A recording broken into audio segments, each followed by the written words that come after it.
cómo es la duplicación. Entonces, lo primero que tenemos que tener en cuenta es que cuando se va a duplicar el ADN, este tiene que desenrollarse. Eso en condiciones normales y naturales lo hace una enzima que se llama topoisomerasa, como indica aquí el figura en la parte superior.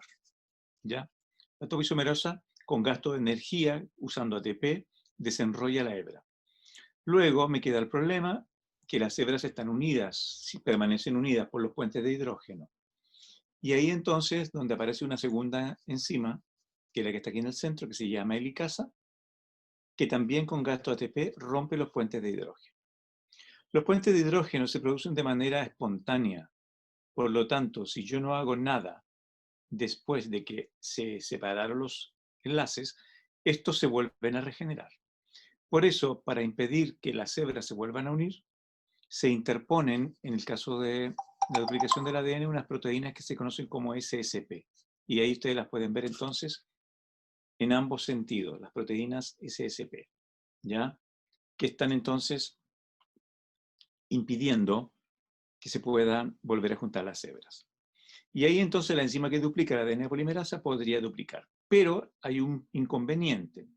¿Cuál? La polimerasa no puede duplicar simple y sencillamente mirando qué es lo que tiene en el frente. Me explico, si en la hebra molde, ¿no es cierto? O el template, allá debe colocar T, sí, pero ¿dónde lo coloca? Ese es el tema, ¿dónde lo coloca? Necesita algo donde ir enganchando lo que va a sintetizar. Y entonces, ese algo se llama de manera genérica, más convencional, primers, pero se usa muchísimo en español también, oligonucleótidos, que define la naturaleza de la molécula. Oligo es una molécula de tamaño intermedio.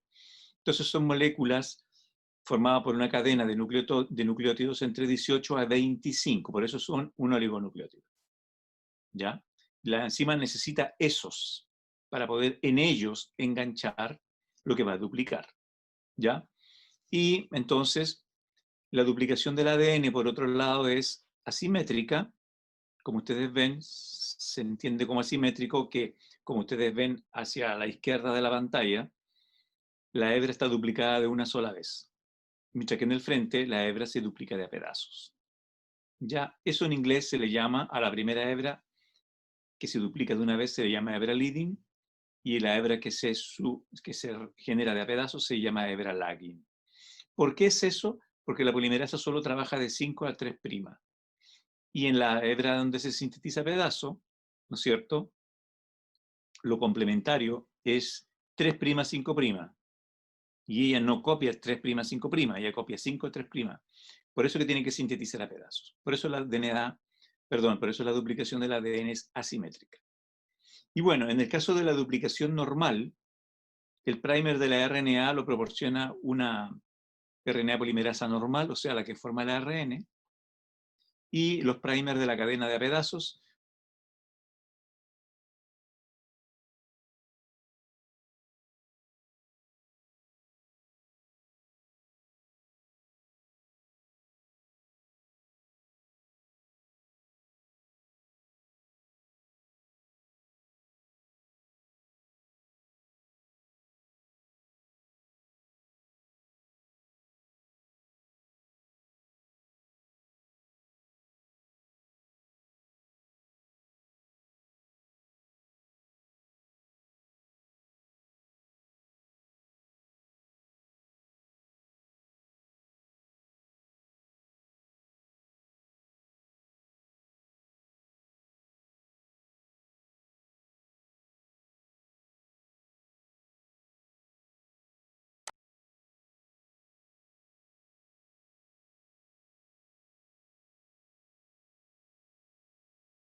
se clonó, ¿verdad? Y se obtuvo una DNA polimerasa que pertenece a una bacteria termófila, la Thermus aquaticus. De ahí viene el apócrifo de TAC, la famosa TAC polimerasa, que resiste 97-98 grados por media hora. ¿Ya? Así que no es una enzima polimerasa común y corriente, sino que resiste la temperatura. Y en el mismo caso de lo que estoy viendo acá, yo tengo que darle a la enzima para que duplique los primers.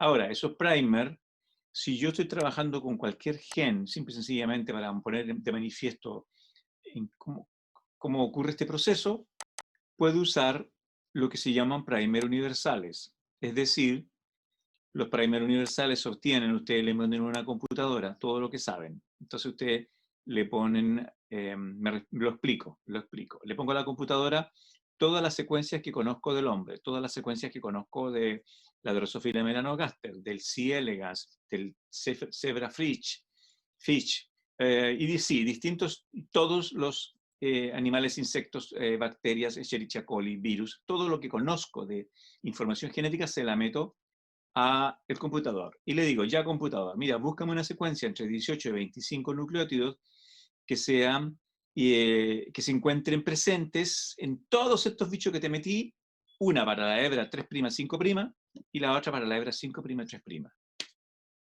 Ya me dice la computadora, mira, esta es la secuencia para la hebra 3', 5' y esta es la secuencia. Entonces esos son los famosos primers universales que se conocen como el forward y el reverse, ¿no es cierto?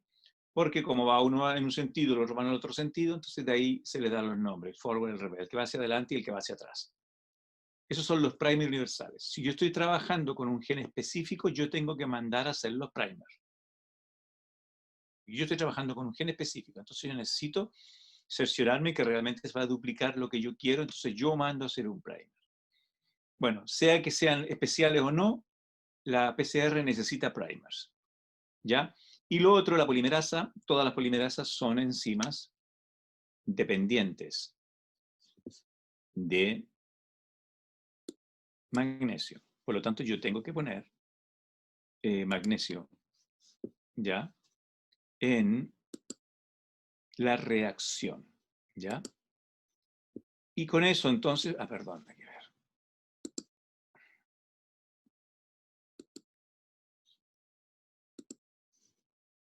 Con eso en mente, algunas cositas que iremos añadiendo, podemos explicar la técnica PCR.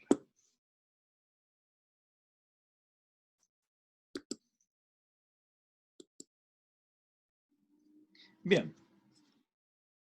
Entonces, evidentemente que la PCR tiene implícito, ¿no es cierto?, cuando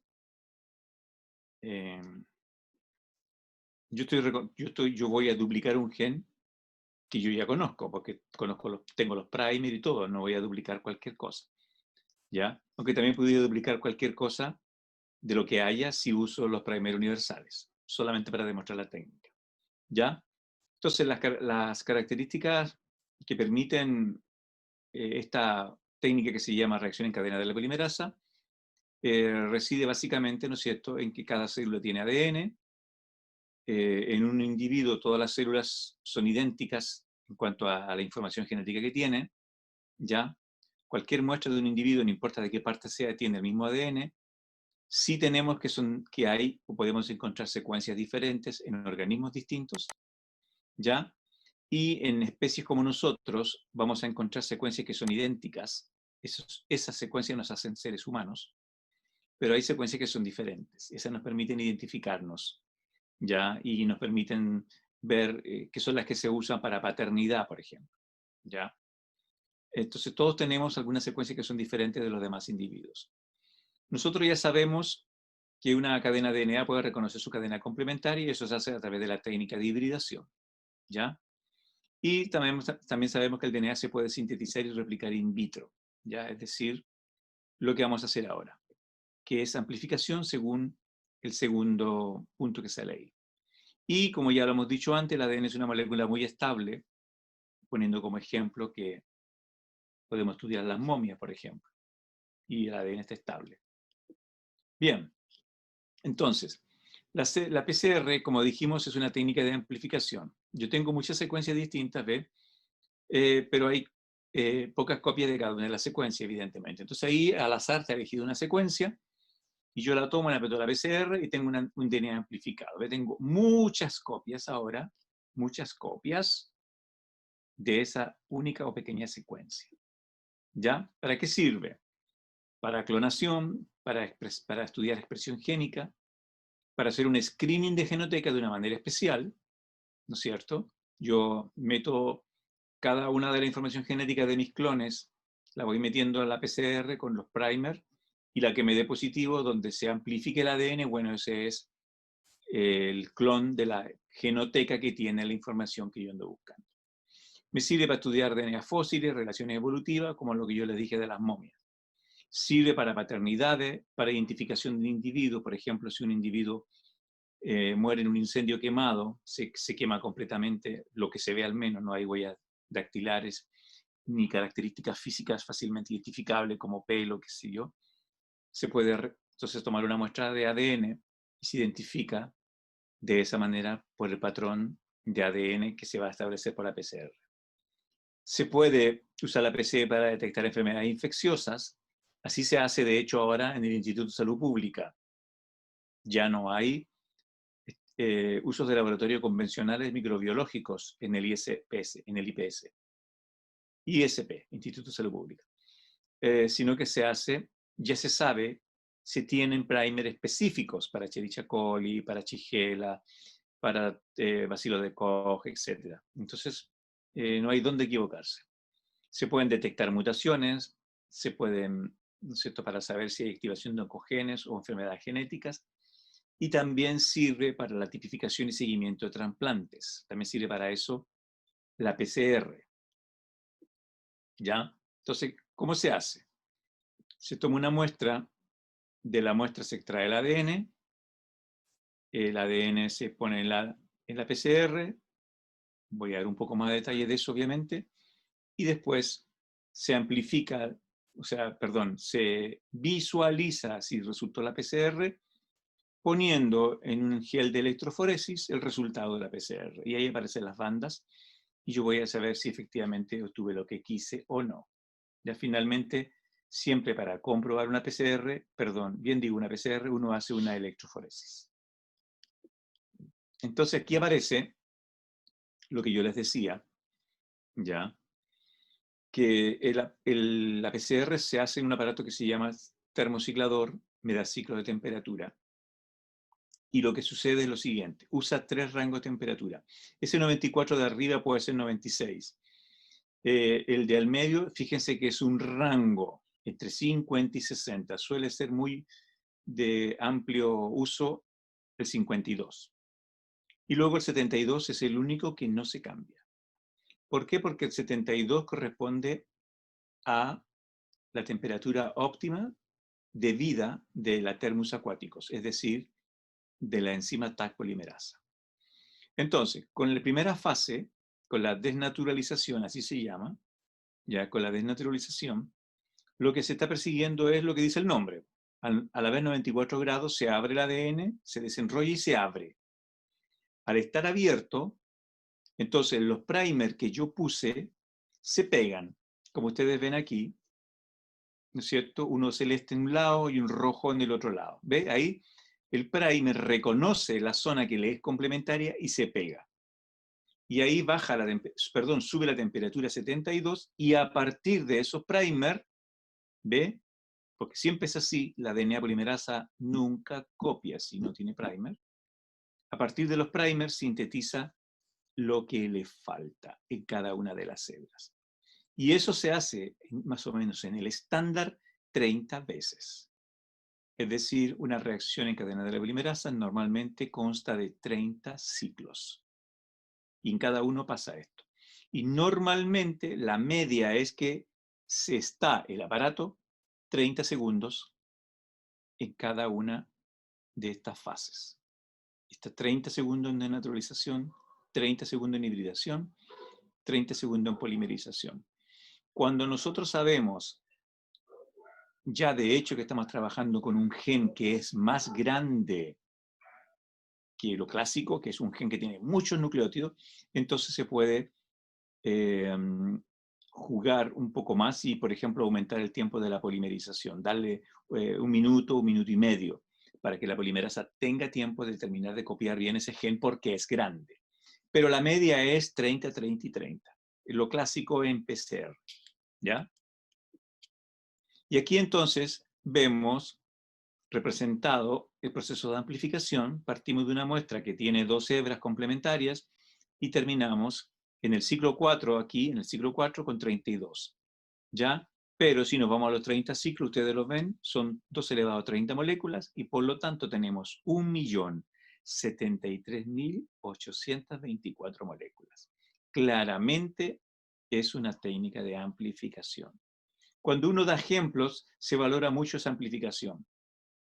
Ejemplo, una mujer, Dios no lo quiera, le pasa a nadie, es violada, pero la chica sabía de biología molecular. Entonces, rasguña todo lo que pueda al individuo y o trata de sacarle pelo de a donde sea. Y atesora lo que haya conseguido en su mano, en sus uñas, aunque no lo vea. ¿Ya? Entonces, digamos que lo que hizo fue rasguñar. Entonces, aunque uno no vea nada, hay células, producto del rasguño. Entonces eso se saca con mucho cuidado en el laboratorio, de ahí se obtiene el ADN de esas células y luego se compara con, bueno, se amplifica por PCR evidentemente, puede tener ya 1.000.000 de moléculas de ADN de ese individuo y puedo irla comparando con todos los sospechosos que vayan apareciendo. ¿Se dan cuenta? Ahí es muy gráfico el tema de la amplificación, cuando uno usa el ejemplo de la violación. Bien, los primers u oligonucleótidos, como dice arriba, son específicos de cada microorganismo, específicos para cada gen a amplificar. Normalmente son los nucleótidos de 15 a 28 pares de base, complementarios a los extremos 3. Ahí se juntan, en los extremos 3' de cada hebra. Y entonces le dan el sitio de unión a la Taq polimerasa para poder empezar a copiar a partir de ellos, porque necesita sí o sí una polimerasa primers. ¿Ya? La Taq polimerasa, ¿no es cierto?, va a sintetizar usando como molde la hebra de DNA que se proporcionó y necesita entonces, como hemos dicho, este pedacito bicatenario, que es el que está representado por el primer pegado al ADN. Es una enzima termostable, ya lo dijimos, que se obtiene de termus acuático, su temperatura óptima es 72 grados, una vida media de 94 grados Celsius de más de 30 minutos. Procesividad significa que pega o copia 150 nucleótidos por segundo, aunque ustedes no lo crean. Requiere magnesio, activa sobre extractos muy crudos. Eso es fantástico. ¿Qué significa que se activa sobre extractos muy crudos? Significa que yo no siempre necesariamente necesito hacer una extracción de ADN finísima. Entonces, por ejemplo, si yo estoy estudiando una bacteria X, yo puedo agarrar las bacterias tal cual, las cultivo, las saco del cultivo con un mondadiente, tal cual, se usan mucho los mondadientes en eso, y el mondadiente lo tiro adentro del tubo. Y bueno, uso unos reactivos que van a disolver las bacterias, y entre que se van a disolver, evidentemente se va a liberar el ADN de ella también. Pero el tema es que yo no separé, si se fijan, yo no separé el ADN de la bacteria, de la membrana, de la pared, de nada, de los otros elementos que pueda tener ella, como, ¿no es cierto?, como estructura interna celular, ¿ya? O incluso, si son específicos, por ejemplo, justamente ahora en el coronavirus, o sea, si alguien, supongamos que está muy congestionado, yo le meto la tórula para sacar la muestra, y la tórula va a salir con mucosidad. Evidentemente que si está enfermo van a haber virus también ahí, pero yo puedo meter la tórula completa y no necesito, ¿se fijan?, hacer un procedimiento donde solo esté el ADN. A eso se refiere cuando dice que se activa sobre extractos muy crudos. Y la otra característica es que carece de actividad exonucleasa, es decir, si fuera un DNA bicatenario completo no puede trabajar, porque ya saben que actividad exonucleasa significa que va quitando y va copiando, y eso no lo puede hacer la Taq polimerasa. Los componentes de la reacción, la muestra de ADN, el template o molde, los oligonucleótidos específicos, ¿no es cierto?, que pueden ser los específicos para la especie o pueden ser el primer universales, perdón, el forward y el reverse.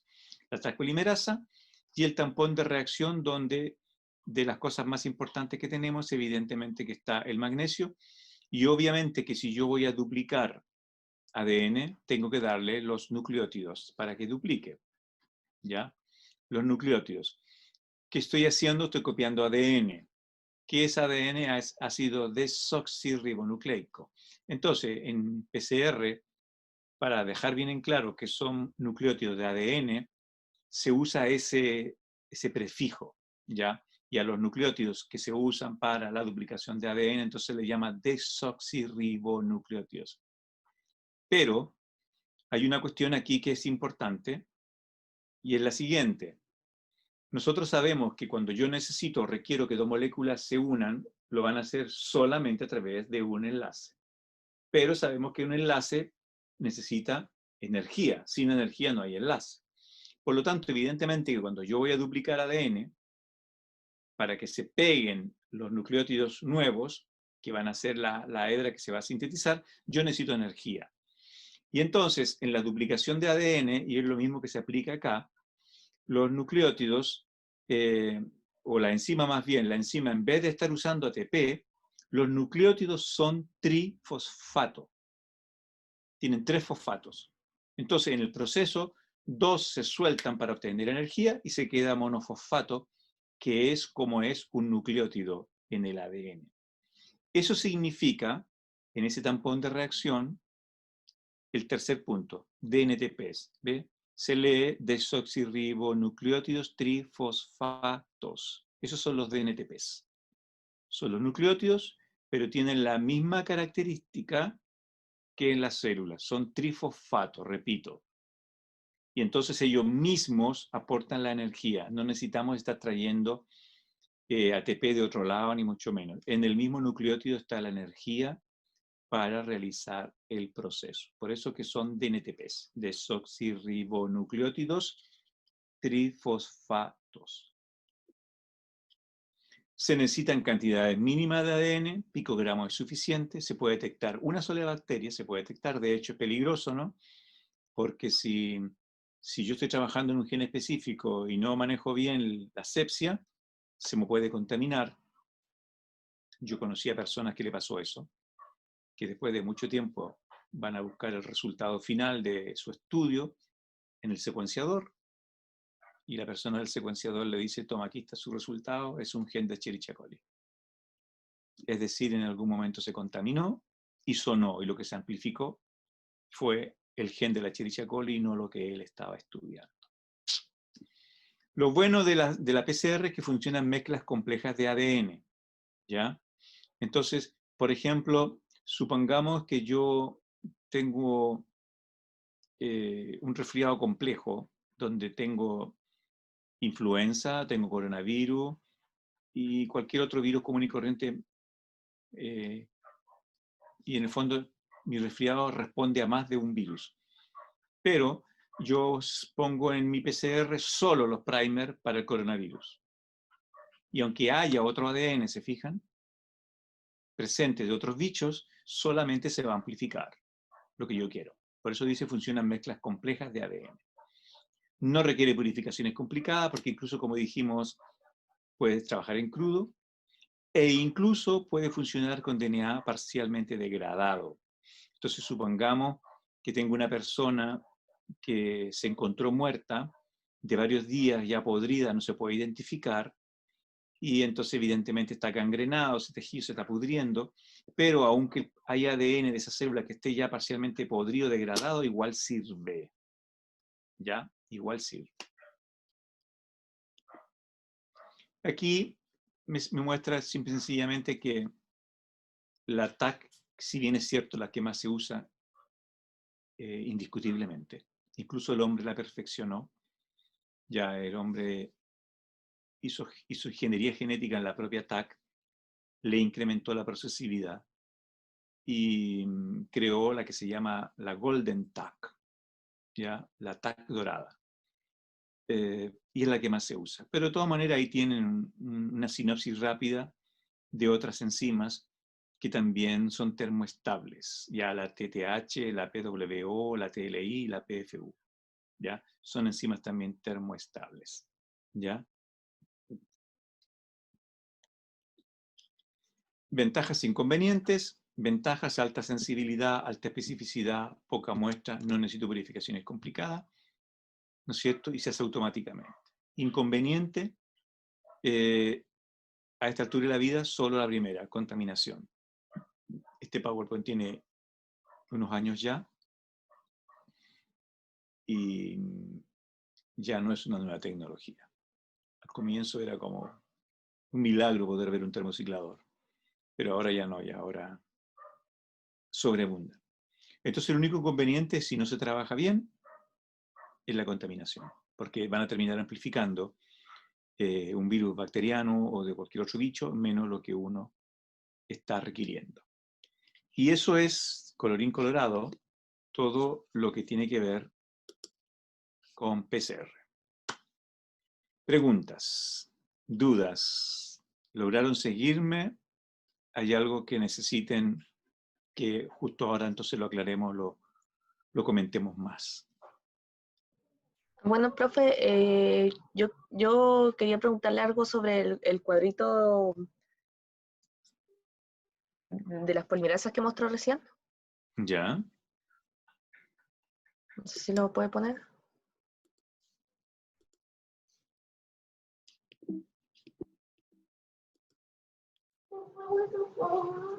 ¿Ya? Eso de esas filas que dicen no, no, sí, sí, el EXO y IRT, Ah, eso es eso. retrotranscripción. Ah, Es retrotranscripción. Ustedes saben, yo lo dije por ahí en algún video, clásicamente se usa para retrotranscripción la retrotranscriptasa o transcriptasa inversa, ¿ya? Y de esta lista, la TTH del T-Thermophilus es una enzima que me sirve también no solo para PCR, sino para retrotranscripción. Ya ahí es buena la observación porque también aprovecho de decirle que muchas veces se hacen las dos seguidas.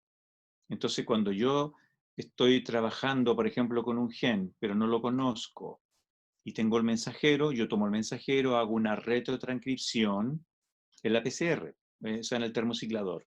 Termino la RT-PCR, que se supone ya sabemos, ¿no es cierto?, que obtuvo el cDNA, y entonces ahora recién vengo y le pongo una PCR a ese cDNA y ahora sí obtengo una gran cantidad de él. Entonces, normalmente cuando uno hace una RT-PCR, hace las dos cosas, hace la retrotranscripción y después la PCR para la amplificación. Y si quiero hacer eso, entonces puedo usar, por ejemplo, la Thermophilus, porque me puede retrotranscribir y después me puede ella misma duplicar, hacer la amplificación. Y si no, tengo que cambiar de enzima. ¿Ya? Puedo hacerlo. Bueno, la mayoría de la gente, hasta donde yo entiendo, prefiere la vía clásica, hace una retrotranscripción con transcriptasa inversa y luego viene y hace la PCR con la TAC.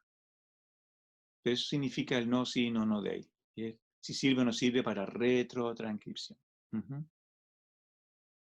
Bien, ¿alguna pregunta más?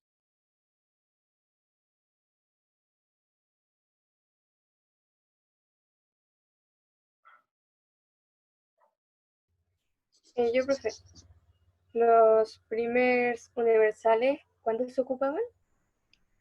Los primers, los primers universales, tú los usas cuando no estás estudiando nada específico. ¿Ya? Entonces, supongamos que yo todo lo que quiero es mostrarle a ustedes la técnica, que hagan una PCR con la posterior electroforesis, que es lo que se hace siempre en el laboratorio. Entonces yo le hago así una extracción de ADN, puede ser de la mucosa bucal, por ejemplo, ¿ya? Y uso los primers, porque los primers, ¿no es cierto?, representan la pareja de primer que me sirven para cualquier especie, ¿no? Entonces, puedo usarlos cuando yo quiera, de manera inespecífica, digamos, ¿no? Inespecífica. Yo no sé si me siguieron bien la idea de... Ah, chuta, no. Espérense un poquitito, a ver.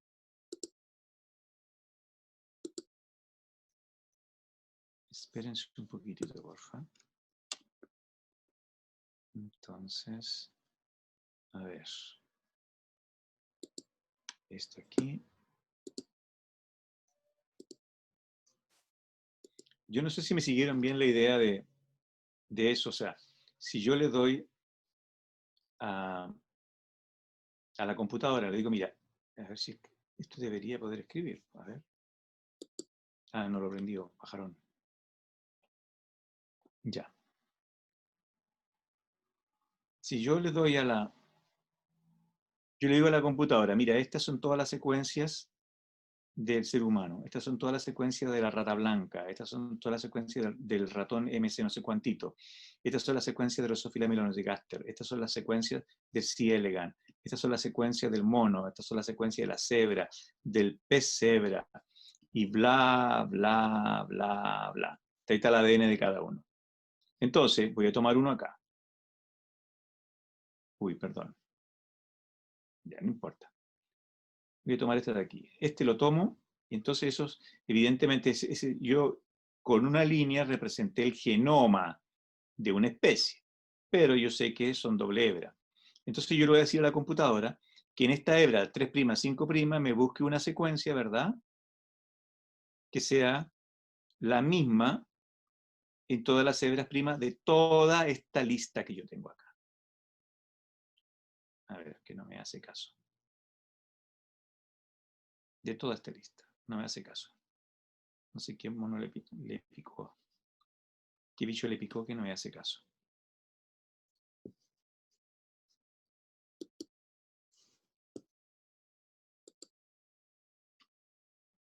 ¿No es cierto? Yo tengo todo este grupo, y otra vez desaparece, hace lo que quiere. Intento hacer un paréntesis y no me deja.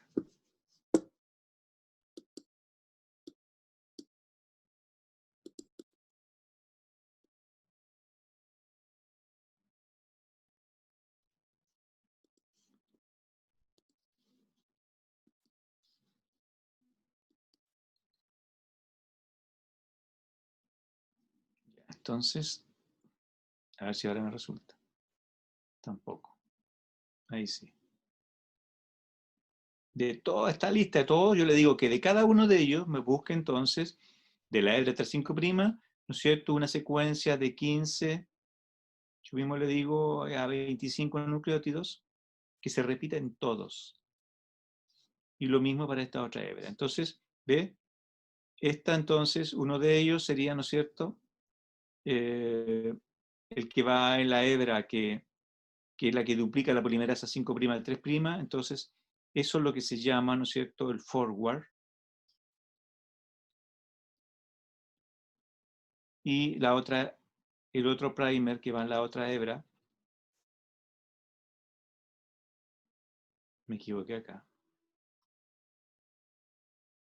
el famoso reverse, del forward y el reverse. Esos son los primer universales.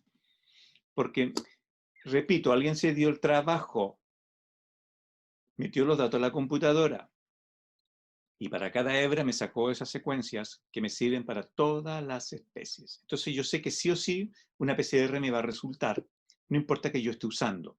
Por ejemplo, a veces hay alumnos que han tenido esa experiencia, los han hecho hacer extracción de ADN con plátano en el laboratorio. Y bueno, aunque sea plátano, no importa, me sirven los primers.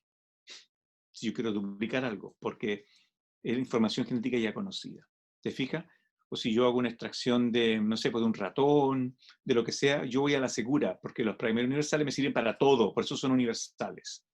¿Ya? Solamente, repito, cuando yo estoy trabajando de una manera específica, con algún gen determinado, alguna cosa especial, ahí yo tengo que mandar a hacer los primers y se mandan a hacer.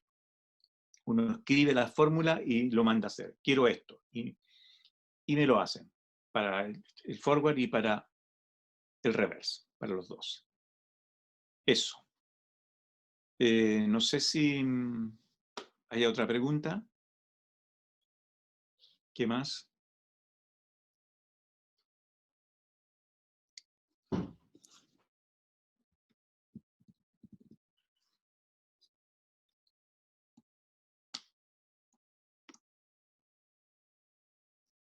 verdad estamos claros?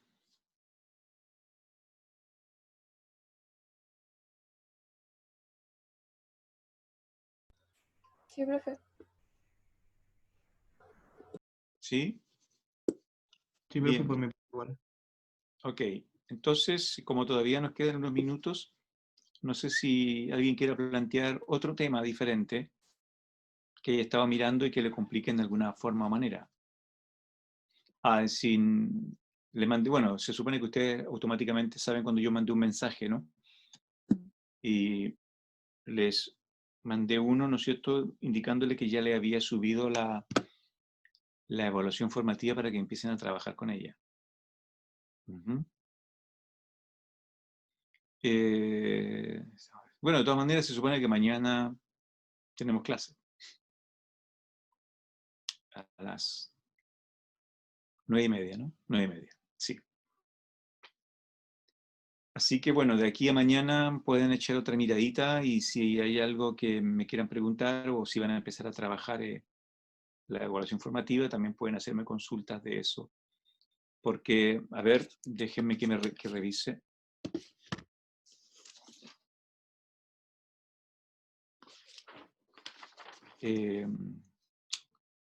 Beisán, ¿está presente Beisán? Are you there, Beisán? Parece que no vino.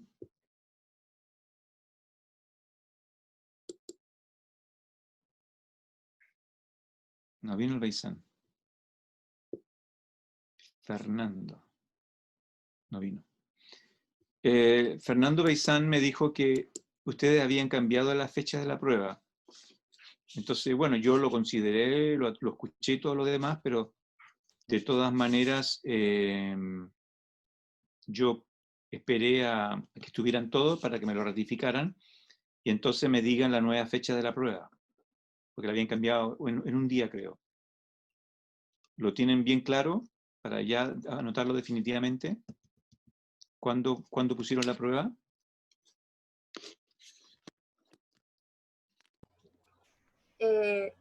La corrimos para el martes 28. ¿Eso es lo que le informó Fernando? Sí, Ah, martes sí. 28. Sí, pero yo quería, como le digo, ratificarlo. Entonces, en el fondo tenemos la clase de mañana para algunas consultas y para ir viendo, entonces sería bueno que eche una mirada rápida, qué es lo que puede serles más complicado para que lo comentemos. Yo lo pueda volver a repasar, etc. Y bueno, indistintamente de que hagamos lo que podamos mañana, me pueden mandar consultas igual durante los días posteriores, ya al correo o al WhatsApp, hacerme las consultas para que no se quede con las dudas de ninguna de las cosas que no entiendan, ¿ok? Así que bueno, si no tienen preguntas por lo pronto entonces, hasta aquí dejamos la clase. Y nos veríamos mañana. Yo voy enseguida a meterme a Zoom para organizar la reunión de mañana y mandarle los datos y las señales para entrar. ¿Sí? Bien. Nos vemos entonces mañana. Chao, profe. Chao. Chao, profe. Bien. Chao, profe. Chao, chao. Gracias. Chao, profe. Chao.